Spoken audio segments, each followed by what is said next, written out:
shows, cruise-ins, meetups, automotive festivals, cars and coffees, or anything else relating to an internal combustion engine, then this is the site for you. Check it out online or on your phone at flacarshows.com.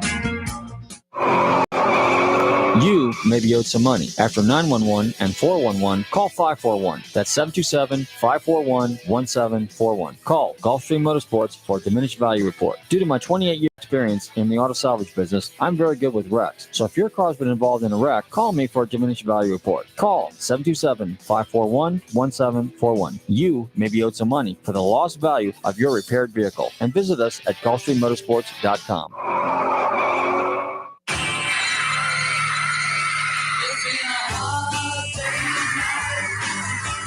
There are four guys named John, Paul, George, and Ringo. Are you a mod or a rocker?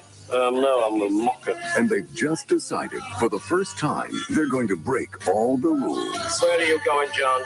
She's going to show me a stamp collection. In the next 24 hours, they're going to throw out their schedules, ignore their obligations, and get a taste of freedom. Don't move any of you. The place is surging with girls. Please, sir, can I have one to surgery, sir, please, sir? Going in, then? No, she'll only reject me in the end, and I'll be frustrated. Excuse me, the two young men I'm sitting with wondered if two of us could come over and join you. I'd actually myself, only I'm shy. Just for once, let's all try to behave like ordinary, respectable citizens.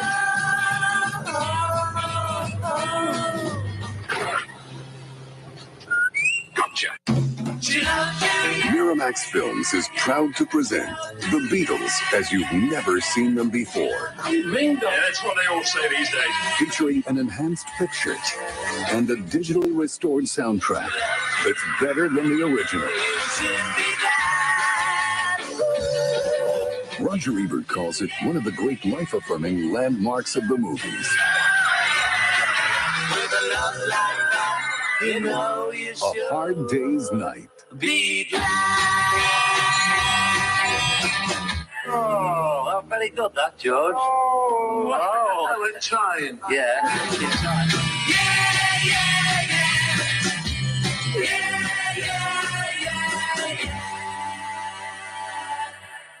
And now for all you music lovers, it's time for your traffic report. There's a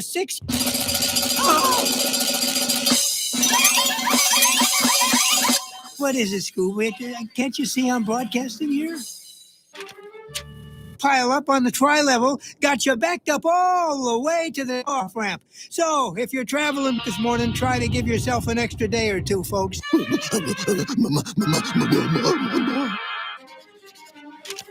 Hang on, folks. I've just been handed this important bulletin. Ladies and gentlemen, we interrupt our regularly scheduled program to bring you this special report, like live as it happens. Hey, this is Chuck Wright. You might know me from Quiet Riot, Alice Cooper, House of Lords, and others. You're listening to Nostalgic Radio in Cars. Bang your head.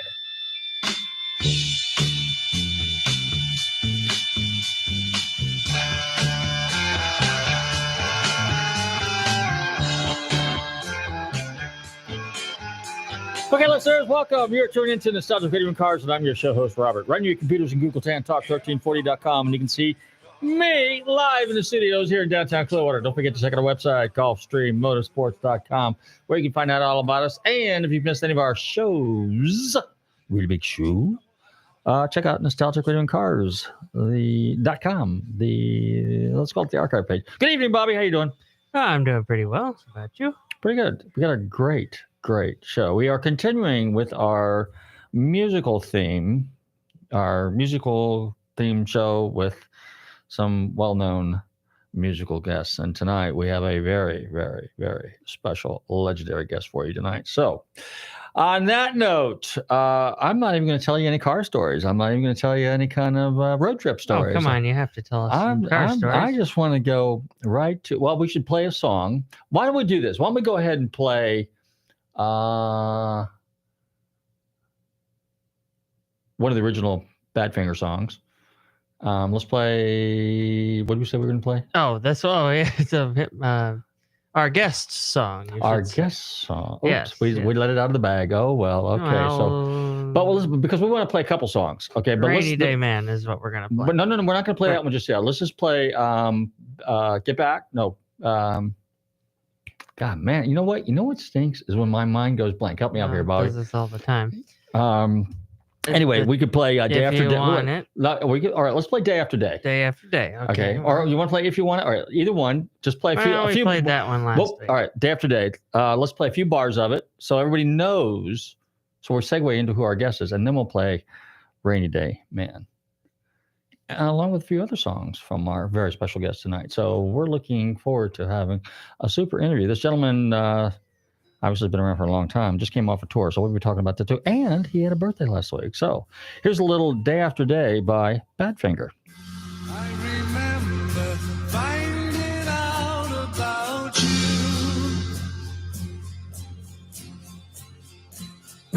Every day my mind is all around you.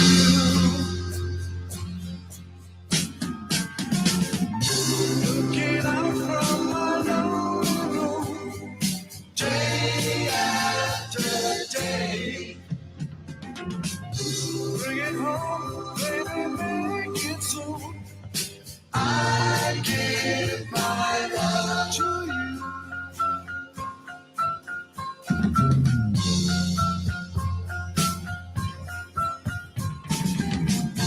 I remember holding you while you sleep. Every day I feel the tears that you weep.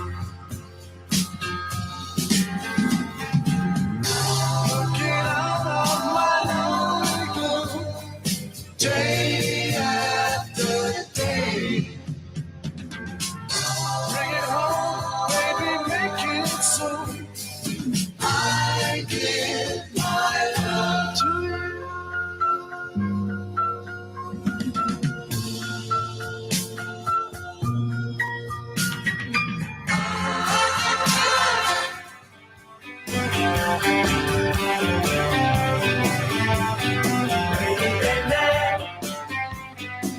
That's all I ever seem to be for you.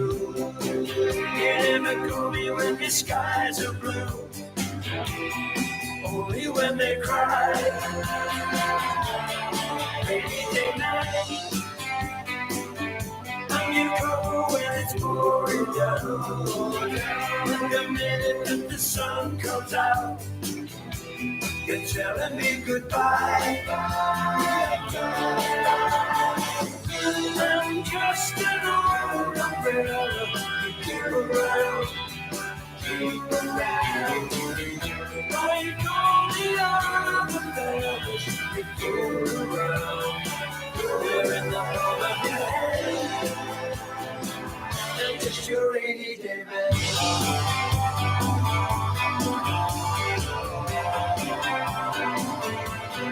Rainy day man.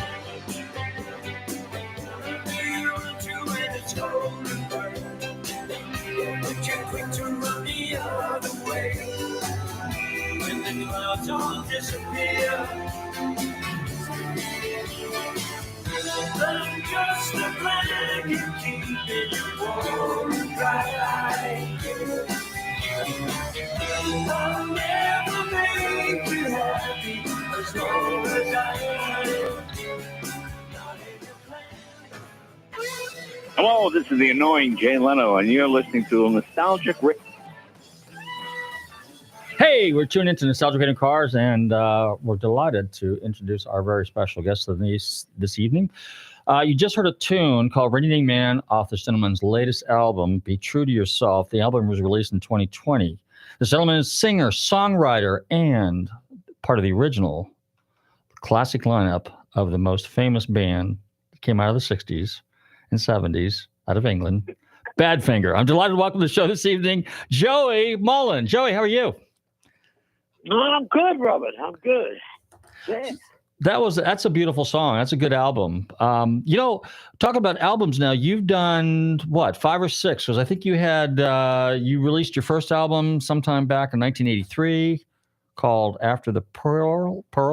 The Pilgrim in 1992, This Way Up in 2001, and returned to Memphis in 2013, and then this song in 2020. Yeah, that's right. So now of all these working. Yeah. So now of all these albums, are they pretty much all by yourself, or did you collaborate with anybody? Most of them are just by myself. I had, different people have produced me. This latest one was done by Mark Hudson, and I do have some kind of famous guests on the record. Julian Lennon came down and sang a bit of harmony with us. Mickey Dolenz came and sang with us, and Jason Sheff, a singer from Chicago, came over and sang a bit, and had some fun. It was great. Well, now, what's interesting is those names you just mentioned, you actually tour with some of these people. I think it was a couple of years ago you toured with, or it might have been last year, you were here in Clearwater, Ruth Eckerd Hall, and Mickey Dolenz was with the Todd Rundgren group and everything like that. And Mickey was part of the band, wasn't he? Or part of the group that was on stage with you. Yeah, he did the tour. That was we've got this tour going. We've been doing it for a few years now. Of course, we had to let it slide away while the COVID was going full steam. But, Mickey was in the band, and Todd Rundgren and Christopher Cross was out with us. Jason Sheff again. And we've become quite friendly over the past 4 or 5 years, So, and Todd, of course, Todd Rundgren produced one of the early Badfinger hits. Oh, really? Yeah, Baby Blue was a Todd Rundgren production. Interesting. Now, we're going to get into that second, but I want to say happy belated birthday, because last Tuesday was your birthday. It certainly was, yeah. Yeah, I was out on the road. One time we went out the next night. Couldn't do it that night, but we went out the next night to as it happened, it was a couple of people's birthday. The keyboard player, Gil Oseas, it was his birthday. It was Todd's birthday the day after mine. So we went out the next night. Todd didn't come, but we went out the next night and had a bit of a party in a little pub we found. It's good. So you just came off the tour yesterday with Todd Rundgren. How long was that tour? Was that like 2 months, 2-3 months? Is that how long you guys tour for? Yeah, this was actually the second leg of the tour. We did, I guess, 23, 24 shows in the past 30 days. And then we did the first run in, I think it was March. Yeah, it was March.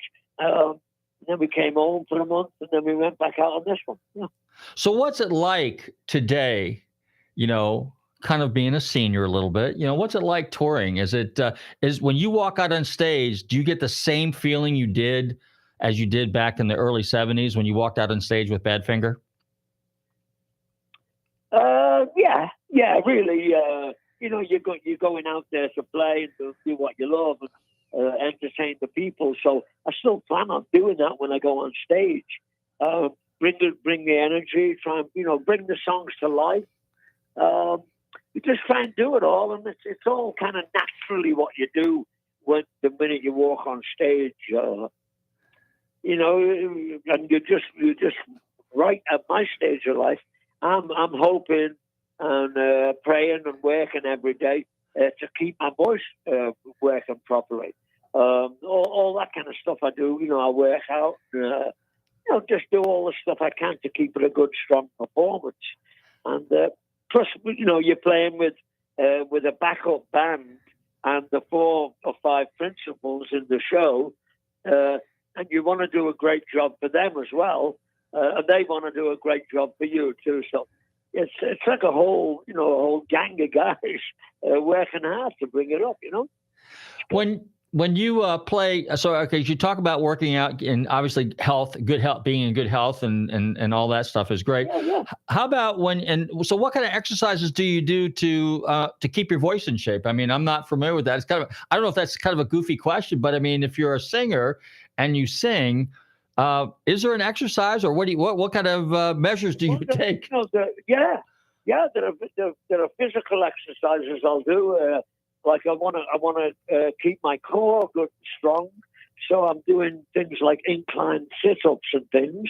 I've got an old solar flex that I work with, on that side of it. And also there are vocal exercises, which are kind of peculiar things to do, blowing through little straws and humming the notes and just exercising your vocal cords.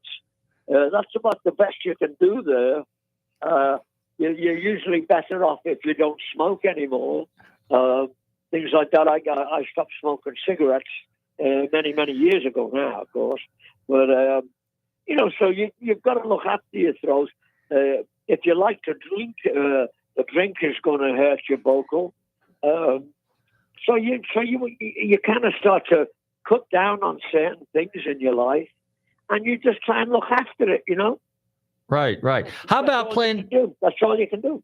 How about playing the guitar? Now, I know one of your favorite guitars back in the day which is still one of mine, is a Gibson SG. I always thought that was an extremely stylish guitar. Even though I like Fender Strats, to me the SG was just a stunning guitar. You play that a lot. So when you play now, do you play with lighter strings, heavier, the same weight strings, or what do you do? No, I go. I kind of go backwards and forth on that.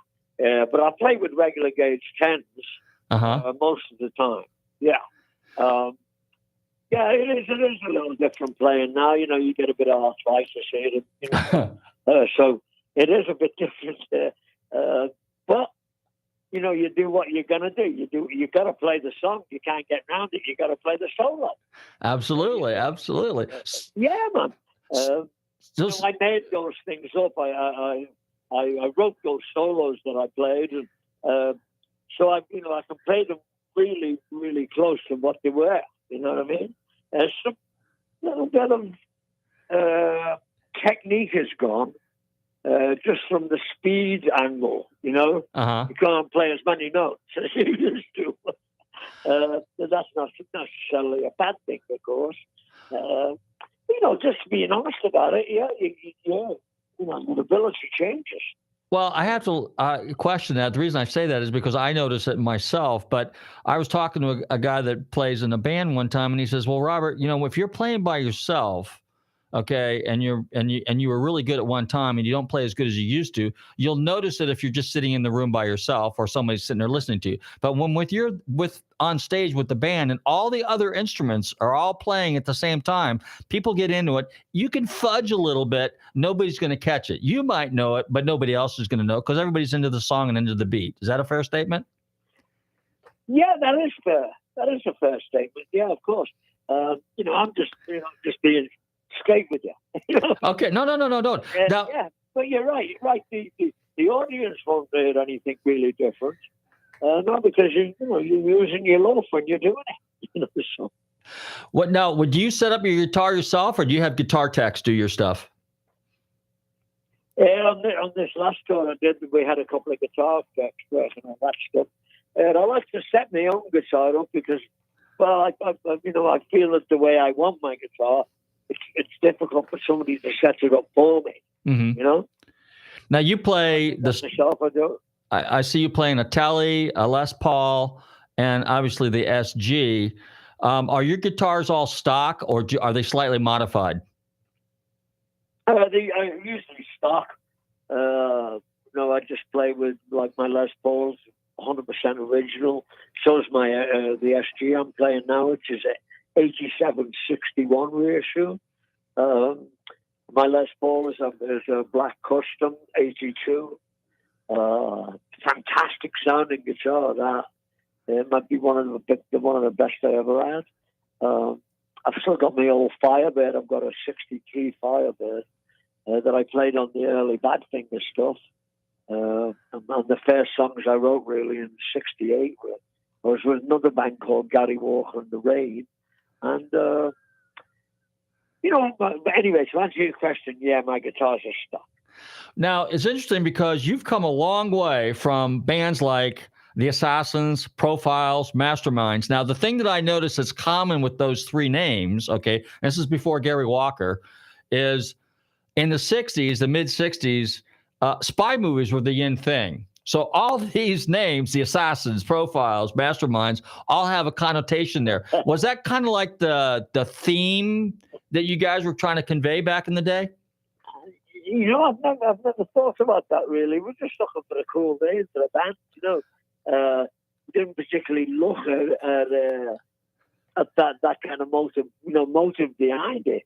We thought, at the time we thought the Assassins was a cool name. And I joined the group, was already called the Masterminds.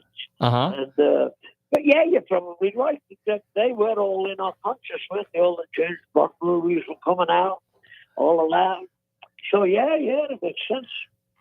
By coincidence, you and some of the other band members are from Liverpool, which happens to be another little town that had another well-known band come out of there called the Beatles.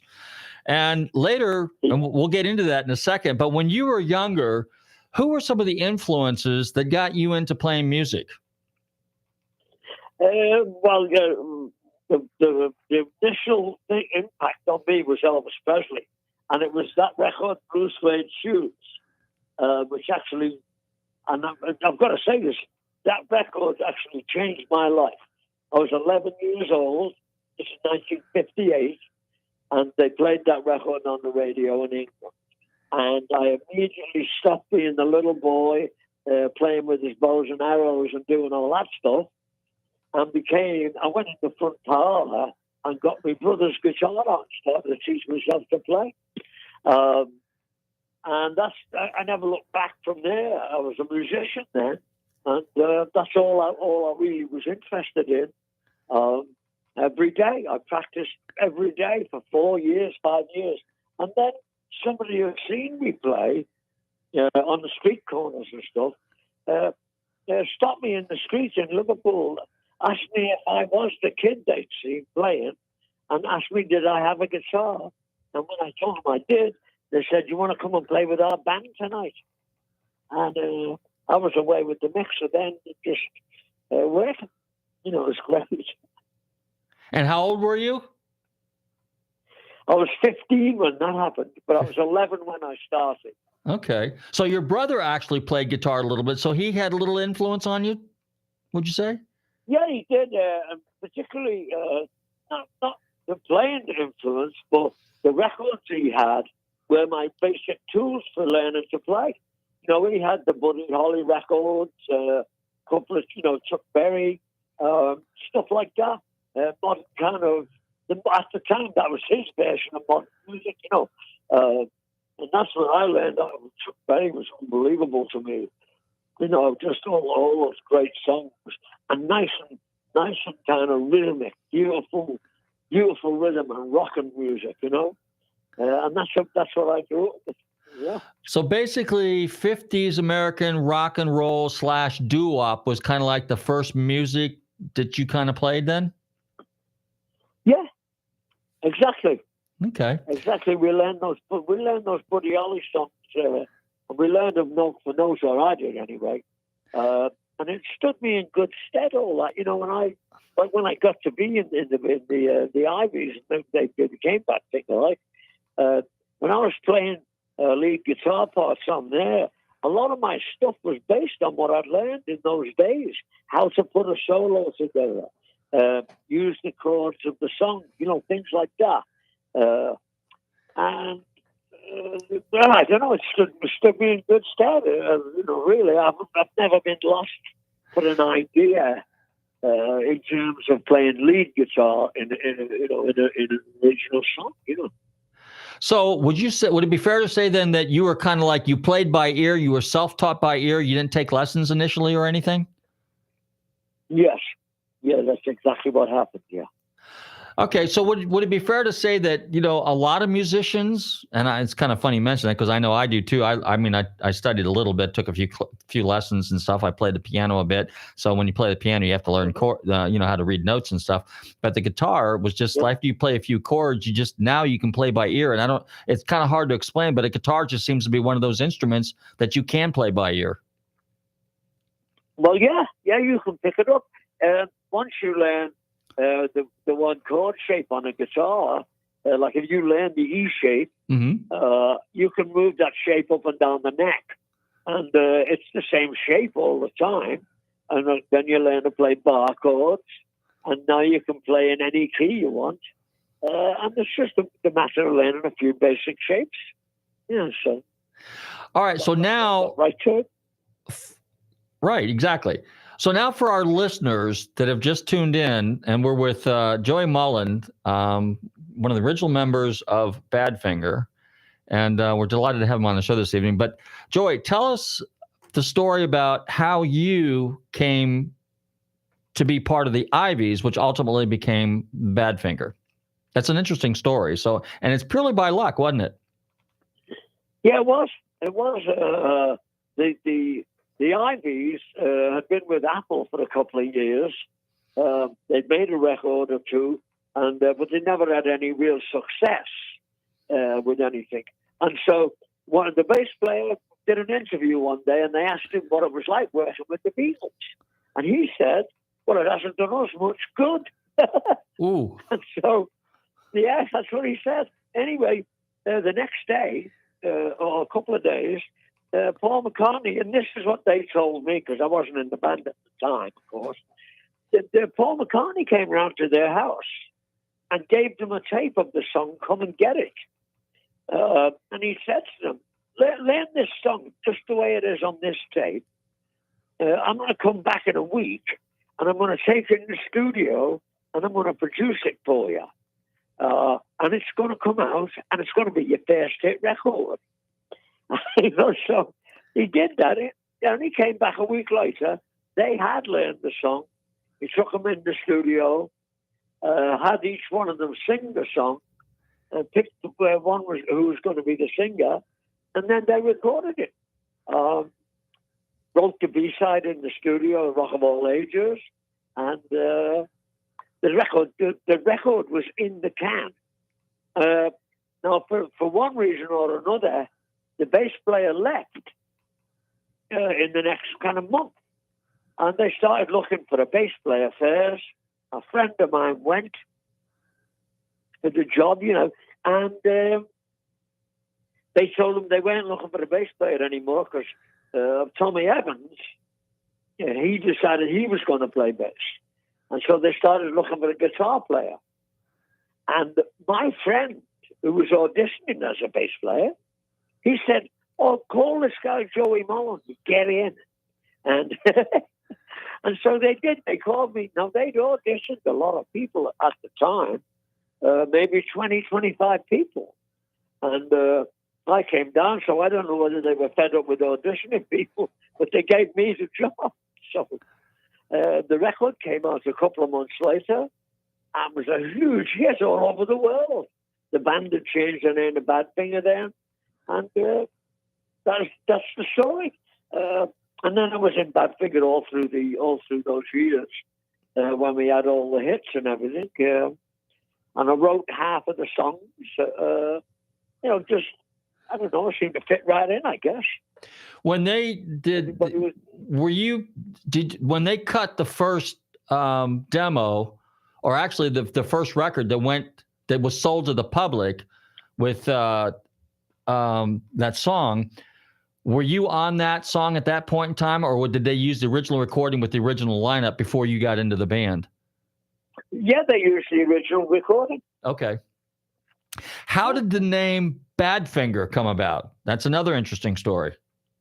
Kind of comical in a way, but it was Neil Aspinall who suggested the name, and he told us that it was an old blues record, Badfinger Boogie, and that's what we took around for years. That's where we got the name. But really, the name came from the Beatles had recorded with a little help from my friends. They'd recorded a demo of it, and John played piano on it. And he wasn't the greatest pianist in the world. So they called it Badfinger Boogie. He made a couple of mistakes in it, John did. Uh-huh. So they called it Badfinger Boogie, and it just came into Neil's mind while the band was looking for a name, and he suggested Badfinger. So that's where it came from. And the rest is history, as they say. The rest is history. Yeah. You talk about some of the songs that you wrote off the second album, the song Sweet Tuesday Morning. That's one of your songs, and it's kind of an acoustic. I think that's one of your prettiest songs that you've written. a lot of people have said that throughout my career. It was the first song of that type that I'd written. And so thank you very much. I really appreciate it. People like it. We did it for years in the original band. Did it pretty much at every show. And I've done it, over the years since. I don't do it so much now, but, I wrote a lot of songs during it, and I'm happy to hear you say that. No, it's a beautiful song. In fact, I was watching a video of it earlier, and you're just so passionate about that song, and you're so sincere when you're seeing that. Because a lot of times when you watch an artist, you can tell when they really get into the song, when it really means something to them. So I don't know, what was that song written about? Is there anything specific, or was it just? Well, I'd fallen for a girl on our first tour of America. A girl I met here in Minnesota, Kathy Wiggins. And we'd been married by then. I asked her to marry me quite shortly after that. And we got married in 1972. But anyway, I wrote the song really about Catherine and about that period of my life. Wow, that's a dedication song then, really. Yeah. Super.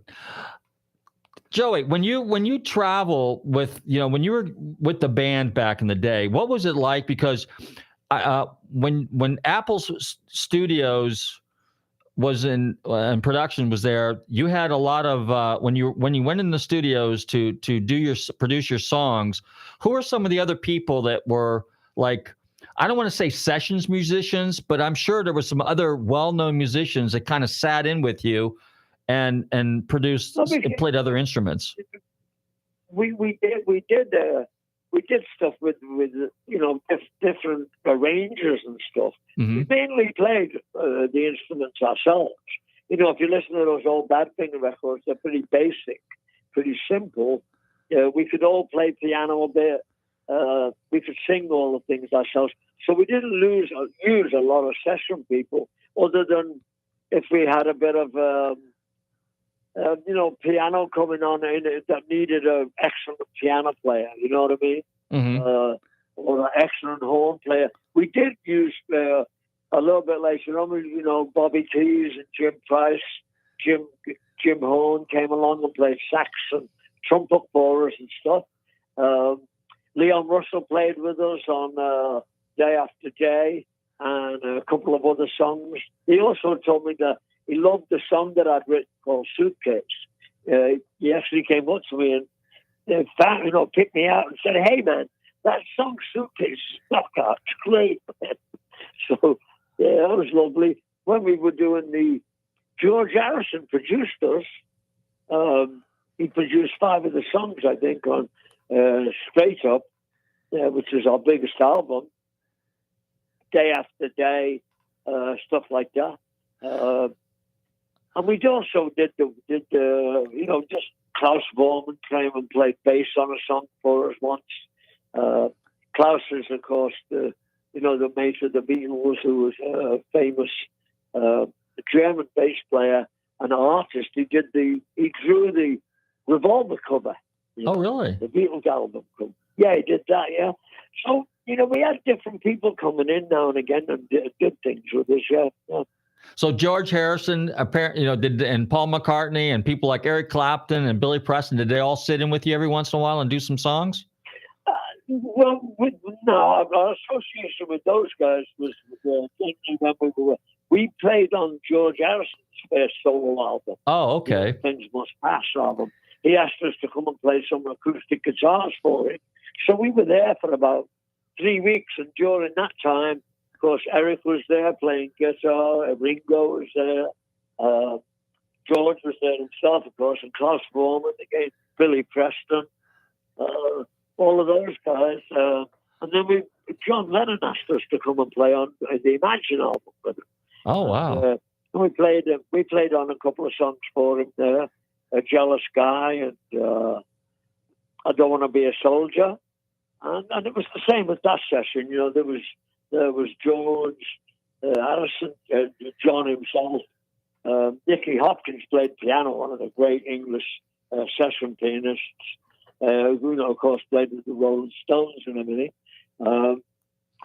there were always people like that around. The famous guys you've heard of, Jim Keltner, the drummer, who's pretty much played with everybody in the world. So there's an unbelievable experience meeting these people. And you know what was funny about them?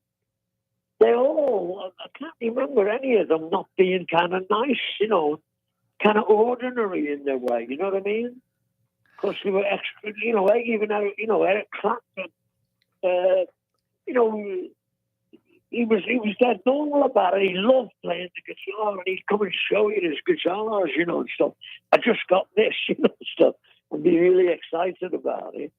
But that was the thing I really noticed about them. They all seemed like normal guys. Outside of working in this production studio and doing songs and recordings, did you have an outside relationship with anybody in the Beatles? I mean, George Harrison, Paul McCartney, John Lennon, anybody like that? Ringo? No, you know what? When I was around these guys, I'd be really kind of nervous. They just, like the Beatles were kings of the world, I just didn't think of us like in that way. I thought of us as being like a little band, And so it was hard for me to get used to them and really relax with them like that and form friendships with them. But I was so impressed with them as artists, Were you ever in a situation, how much did you learn from them? In other words, these are experienced, seasoned musicians, used to be on the road, doing stuff in production and in the studios. Yeah. Did you learn quite a bit from those guys too? That carried you forward, stuff that you use today? Well, making records, arrangements and stuff like that, simplicity. I was astounded when I found out the Beatles didn't just pop these songs out. They wrote songs every day, and they learned and they taught themselves the art of writing hit songs. Okay, now elaborate on that. When you say the art of writing a song, what does that entail? Well, it's you get ideas for songs, and you'll write your lyrics and the melody and all that stuff, and you'll do the bridge, all that stuff, the arrangement, the introduction, the riffs in the back. It all comes to you during the process of recording it. Mm-hmm. And they mastered the art of actually turning a song idea into a hit song. Mm-hmm. And they would do it every day. And they would pursue a song as far as they could maintain their own interest in it, Yeah. And the ones that they didn't feel they could make into a successful hit, song. And that's all those Beatles albums, all those great songs on them. Well, it was like one after another, and you could learn every one. You'd learn them really easy. You'd know the words, you'd know the melody, you'd know the key even from them. And that was because just how good they did it. They were great songwriters to start with, but they actually learned to write hit songs. You can't, those words don't work. People aren't going to get them. You know what I mean? So it's like, what you're saying basically is they had a formula that just somehow seemed to work. Well, I'd hesitate to call it a formula, but they knew what they were doing so well that they could apply it to any song. Uh-huh. When they take it, just really great. The song "Come and Get It." Okay, so that was the first song, and and Paul McCartney as well as John Lennon were known throughout the '60s to actually write songs for other artists. And so, outside of that song, did they write any other ones for you? Because, quite frankly, in 1971, when that song came out, I had just moved to Florida, and I was living in Europe at the time, as a matter of fact, and So with my family, because I lived in Austria and Italy, and so that song came out, and the first time I heard it, I said, "Whoa, the Beatles!" I thought they broke up, and then I find out it's Badfinger, and you guys sounded so much alike, and I guess.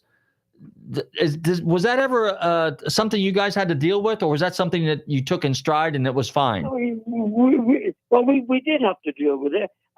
We thought it was a bit weird because we admired and loved the Beatles so much that we didn't think of ourselves as being able to sound like that. Of course, we were influenced by them, rather. You just couldn't help being influenced by them because they were so big and around on the radio all day. So there were natural things that we did, like they did. Plus, we were involved with them. Paul produced Come and Get It. So, he would naturally sound like that. And so we just absorbed it. We were like big sponges, you know what I mean? When in the 60s... We never compared ourselves to them. Well, but people said that. You guys sound like the Beatles, man. Well, I tell you what, your sound was excellent. It really is a little different. You have your own sound. You have your own band. You made your mark. I mean, you guys, you just pat yourself on the back because you guys did a great job. But a question that I have is in the 60s, when you started playing guitar, so in the early 60s, 63, 64 is when the Beatles really started making it big.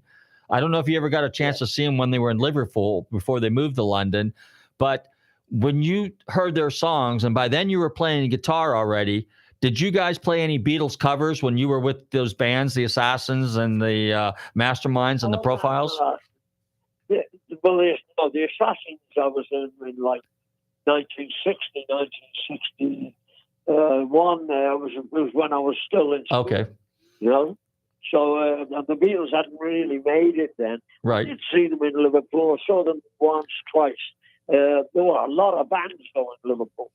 My favorite band was a band called the Nomads.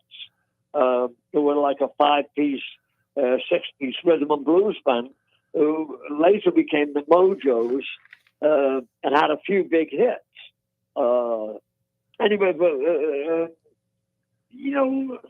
I've lost me. The question was when you first started playing, so like in the mid-'60s, after the Beatles were kind of like well-known, and you were with some of the other bands, did you play any of their Beatle covers songs? I mean, any of the songs? No, not really. Really? We played, like in the Masterminds, when I started really playing around town, around Liverpool. I mean, we played stuff like Motown, we played Stax music. You've lost that loving feeling, that kind of thing. And we played all that kind of stuff, all the Chuck Berry songs, of course, and just kind of beat group music. But we didn't cover the Beatles. The Beatles were like a pop band, in those days. We really didn't do that kind of music. So if you were to emulate a band, back then, so you were more or less, let's say, Cream wasn't really there yet, but let's say the Standells, or let's just say some of the other kind of rock and roll band. Well, Eric Burden and the Animals, they were out in the early 60s, and they were kind of like a rock band. Did they have any influence on you? Exactly. Eric Burden, the Animals. Not really. No? Not really. But I know the Animals. I know who they are and everything. But they were another local band from up in Newcastle, We were all just local bands and really kind of interpreting American music the way, like in my case, the way a Liverpool band would play it. We played the music a little bit harder, a little bit louder, just a little bit punchier the way we played in Liverpool. That's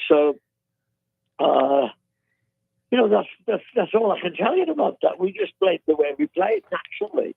It wasn't like we were trying to copy them. Although I was trying to learn to play like James Burton. I was trying to learn to play like Steve Cropper. I was trying to learn to play rhythm like Chuck Berry, trying to learn to play. I was trying to learn to play guitar, rhythm guitar, the Motown rhythm players, and all that stuff. Steve Cropper and the choppy style and the little punchy little licks that they put in there, and started to bend strings, which was a thing that didn't really happen. If you didn't listen to blues, and I didn't listen to blues, rhythm and blues, as far as Chuck Berry and that, I thought was a lot more, I don't know, it sounded a lot more sophisticated to me. I just enjoyed it a lot more. And the first blues I heard was, Sonny Terry and Brownie McGee kind of thing, like rural blues, acoustic blues. It didn't get old to me. It didn't get old to me the way it did it with some people. It wasn't until I heard B.B. King that I actually started to pay attention to it, to that form, But we were basically teenagers, and we wanted to rock. Was it hard for you guys to get gigs back then? No, not really. It wasn't. No. When I joined the Masterminds, they were the house band at the Blue Angel, which was kind of a famous club in Liverpool, a late night club, and the big stars used to come down there after their shows at the Empire and all that. And they come down there for a couple of drinks, relax after the show. Saw Bob Dylan in there one night. Oh, really? I'll tell you a story. We were playing there one night. We used to do a Bob Dylan song called "She Belongs to Me," and the Masterminds I'm talking about. Right. And we were playing down in the basement, just playing a set, and in came the Rolling Stones, and. Of course, Andrew Lou Oldham, who was their manager, was with them. And during the set, we played "She Belongs to Me." And he came over to us after we'd finished. And he said, "That was really great." And he introduced himself. And he said, "Would you like to come to London and make a record of that?" And of course, we never heard anything like that in our life, to go and do that. We'd never had an offer. And of course, we went mad. Yeah, we want to come. So we took us down and we made a record of that song. Came out about 64, I think, so maybe a little before that. And it did okay. It didn't get in the top 10 or anything, but it sold okay and it did okay. I got to do live TV. We did Ready, Steady, Go, and all of that stuff. And then we started to play around the country. That was when my first kind of road experience happened, But just amazing that they would come down there that night and hear us playing that song. And that led to a recording career, Wow, absolutely treasure stories, Joey. I mean, just incredible. I mean, when you look back and reflect on your life, you go, wow, you got to pinch yourself and say, I can't believe I was there, particularly during the 60s. That was just an amazing time. Where it was the music was just getting harder and louder and everything. A few years after that, I got a band called the Mersey Beats from Liverpool broke up. They were quite big in the 60s, and the two singers, Billy Kinsley, Tony Crane, bass player and guitar player, they decided to form a singing duo, just with the two of them. And they came to Liverpool to find a backing group. And I got the job playing guitar in the band, right? And so now their manager was Kit Lambert, who managed The Who. Kit Lambert and Chris Stamp. They were The Who's managers. And The Who had just come out, My Generation, and I Can't Explain, and incredible music. Incredible records. I've seen them on the Cavern, actually, playing at the Cavern of Who, and fantastic. But all of a sudden, I'm in the Mersey's backup band, and I'm working with The Who. Yeah. Wow. Doing all these shows with The Who during that period, and I don't know, maybe the best band in the world, live, to see a Who show in those days was really, really extraordinary. Townsend, Dulcie, top of his form, just fantastic. So I got all of this experience going on. Actually, we recorded some songs back then. I wrote a couple of songs, and that was my first experience doing that. I met Nicky Hopkins then, the pianist I was talking to, played on the John Lennon record.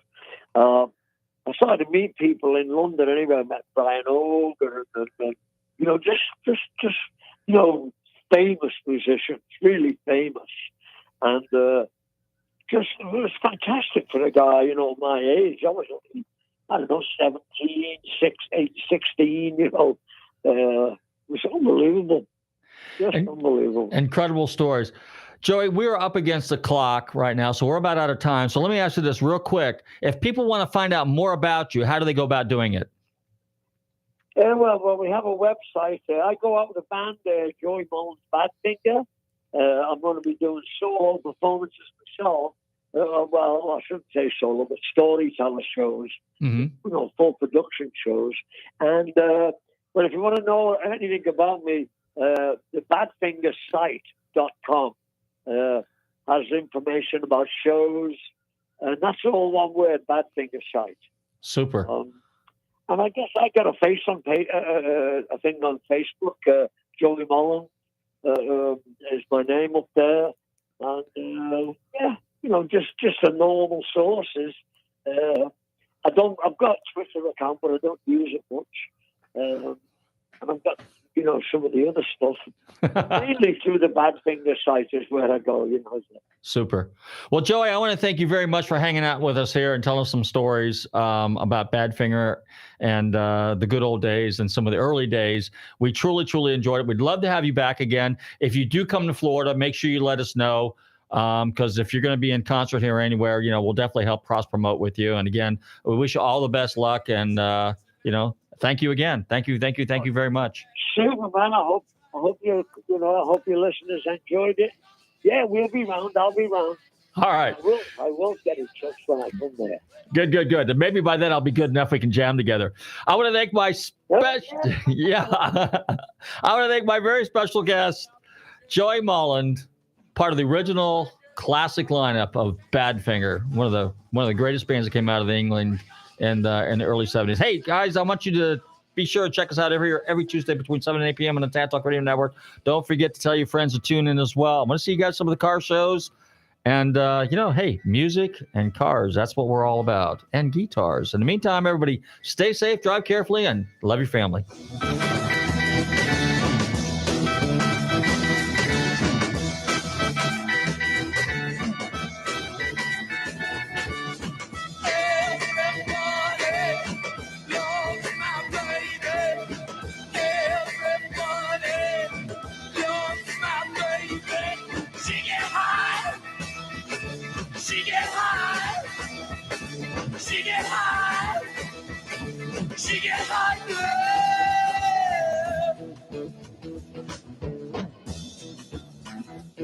I found an island in your arms, country in your eyes. Arms are chained, eyes are lined.